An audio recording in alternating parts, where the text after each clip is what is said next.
Praise the lord. యవన కాలం ఎందుకింత ప్రాముఖ్యమో, ఎందుకింత ఇంపార్టెంటో ఒక్క మాట బైబిల్లో నుంచి నేను మీకు చెప్తాను. 30 days సిరీస్ లో డే 11. దేవుడు ఆదామును చేసుకున్నప్పుడు యవనస్తునిగానే తయారు చేశాడు. ఆదాముకు బాల్యం లేదు. అలాగే యేసుక్రీస్తు మరణించినప్పుడు యవన కాలంలో మరణించాడు. యేసుక్రీస్తుకు శారీరకంగా ముసలితనం లేదు.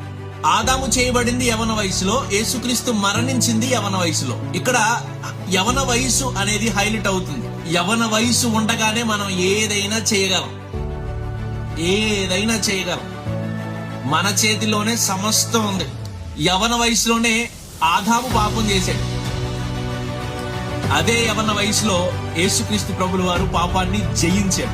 పాపానికి లొంగిపోవాలన్నా ఇదే వయసు, పాపాన్ని జయించాలి అన్న ఇదే వయసు.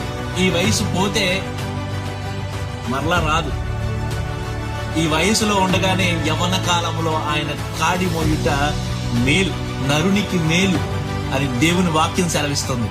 ఈ దినమైన ఆయన కాడి ఎత్తుకొని మోయడానికి నీ పరుగును ప్రారంభిస్తావా?